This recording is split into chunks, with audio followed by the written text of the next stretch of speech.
Shrimad home remedies में आपका स्वागत है और हम आपको बताएंगे श्री राम जी के वंश के बारे में। हालांकि हम भगवान के वंश की बात कर रहे हैं, छोटी मुंह बड़ी बात, फिर भी उनके दादा परदादा, मैं पूरा लिस्ट बताऊंगा आपको बिगिनिंग से लेकर श्री राम जी तक।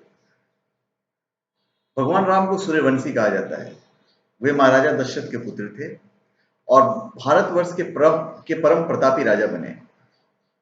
भगवान राम के नाम से ही दीपावली, दशहरा इत्यादि बहुत सारे पर्व सनातन धर्म के लोग मनाते हैं।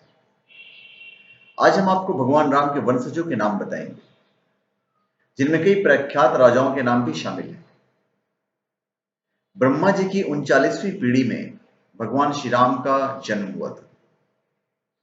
सनातन धर्म में श्री राम को श्री हरि विष्णु का 7वां अवतार माना जाता है। वैवस्वत मनु के 10 पुत्र थे। इल, इक्ष्वाकु, कुशनाम, अरिष्ट, धृष्ट, नरिश्चंद, करुष, महाबली, सरयाति और प्रसिद्ध। श्री राम का जन्म इक्ष्वाकु के कुल में हुआ था और जैन धर्म के तीर्थकर निमि भी इसी कुल के थे। मनु के दूसरे पुत्र इक्ष्वाकु से विकुक्षी, निमि और दंडक पुत्र उत्पन्न हुआ। इस तरह से वंश परंपरा चलते चलते हरिश्चंद्र, रोहित, वृष्य, बाहु और सगर तक पहुंची। इक्ष्वाकु प्राचीन कौशल देश के राजा थे और इनकी राजधानी अयोध्या थी। अब हम बड़े सिलसिलेवार ढंग से चलते हैं कि रामायण के बालकांड में गुरु वशिष्ठ जी द्वारा राम के कुल का वर्णन किया गया है। मैं उसी हिसाब से पूरा आपको बताता हूं। ब्रह्मा जी से मरीचि हुए, मरीचि के पुत्र हुए कश्यप, कश्यप के पुत्र हुए विवस्वान, विवस्वान के वैवस्वत मनु हुए। वैवस्वत मनु के समय जल प्रलय हुआ था। वैवस्वत मनु के 10 पुत्रों में से एक का नाम इक्ष्वाकु था। इक्ष्वाकु ने अयोध्या को अपनी राजधानी बनाया और इस प्रकार इक्ष्वाकु कुल की स्थापना की।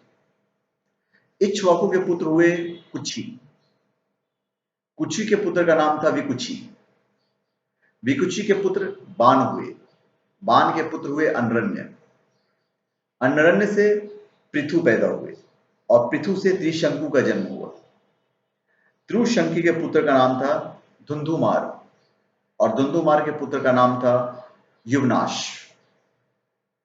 युवनाश के पुत्र मानधाता हुए, मानधाता, मानधाता से सुसुंदी का जन्म हुआ।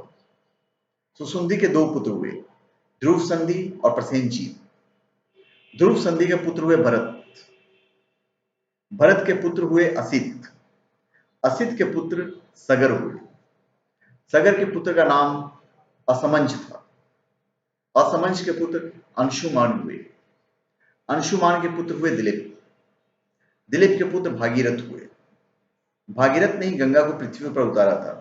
भागीरथ के पुत्र हुए कुकुत्स्थ, कुकुत्स्थ के पुत्र हुए रघु, रघु के अत्यंत तेजस्वी और पराक्रमी नरेश होने के कारण उनके बाद इस वंश का नाम रघुवंश हो गया। तब से श्री राम के कुल को रघुकुल भी कहा जाता है। रघु के पुत्र प्रवृद्ध हुए, प्रवृद्ध के पुत्र हुए शंखन, शंखन के पुत्र सुदर्शन हुए, सुदर्शन के पुत्र का नाम अग्निवर्ण था, अग्निवर्ण के पुत्र सिगग्र हुए, सिगग्र के पुत्र मरु हुए, मरु के पुत्र हुए प्रसुसुष्क, प्रसुसुष्क के पुत्र हुए अम्बरीश, अम्बरीश के पुत्र का नाम था नहुस और नहुस के पुत्र ययाति हुए, ययाति के पुत्र नाभाग हुए और नाभाग के पुत्र का नाम था अज, अज के पुत्र हुए दशरथ। दशरथ के 4 पुत्र हुए, राम, भरत, लक्ष्मण और शत्रुघ्न। इस प्रकार भगवान राम के कुल का वर्णन हमें शास्त्रों में मिलता है। वो ब्रह्मा की 39वीं पीढ़ी में से थे। तो एंड में हम कहेंगे जय श्री राम। तो धन्यवाद। आप हमारे चैनल पे सब्सक्राइब करें और अपने कमेंट दीजिए। धन्यवाद।